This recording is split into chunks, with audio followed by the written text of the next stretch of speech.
పంచుకుని రంగా గారి యొక్క ఆశయాలు ప్రజల్లోకి తీసుకెళ్లాలన్న సంకల్పంతో ఇలాంటి కార్యక్రమాలు మన జగ్గే చెరువులోనే కాకుండా జిల్లా వ్యాప్తంగా కూడా ఘనంగా జరుగుతున్నాయి.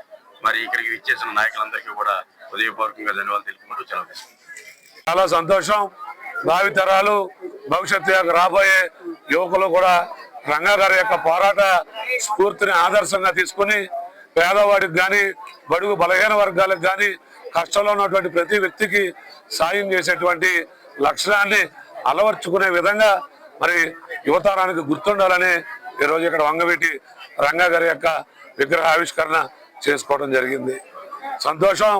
ఈరోజు పిఠాపురం నియోజకవర్గంలో అభినవ కృష్ణదేవరాయలుగా పేరుగాంచినటువంటి పవన్ కళ్యాణ్ గారు నేతృత్వం వహిస్తున్నటువంటి ఈ నియోజకవర్గంలో రంగా గారి యొక్క విగ్రహమే కాకుండా ఎవరైతే స్వతంత్ర సమరయోధులు ఉన్నారో, ఎవరైతే పేద ప్రజల బడుగు బలహీన వర్గాల కోసం పోరాడారో వారందరినీ స్మరించే దిశగా మనం అందరం కూడా వారి యొక్క విగ్రహాలు పెట్టుకోవాల్సినటువంటి అవసరం ఉంది. మొన్నటికి మొన్న మరి పవన్ కళ్యాణ్ గారు మరి ఈ రాష్ట్రం తెలుగు జాతి గౌరవం కోసం తెలుగు వారికి ఒక ప్రత్యేక రాష్ట్రం కావాలనేటువంటి విధానంతో మరి ఆయన ఆత్మార్పణ చేసినటువంటి అమరజీవి పొట్టి శ్రీరాములు గారి పేరున మరి మన జలజీవన్ మిషన్ కి పేరు పెట్టడం, అలాగే మనం పెద్దాపురంలో కూడా మేము పొట్టి శ్రీరాములు గారి యొక్క విగ్రహాన్ని నెలకొల్పుతా ఉన్నాం. ఏదో కులాల కోసం మతాల కోసం పెట్టేటువంటి కార్యక్రమాలు కాదు.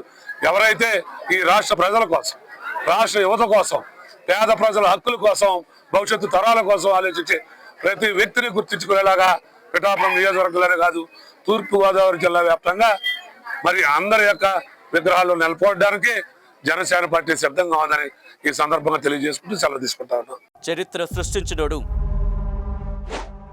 ఇప్పుడు ఆ చరిత్రని తిరగరాయబోతున్నాడు. అబద్ధాల గోడల్ని బద్దలు కొట్టి నిజాలను రాగా మీ ముందుంచబోతున్నాడు.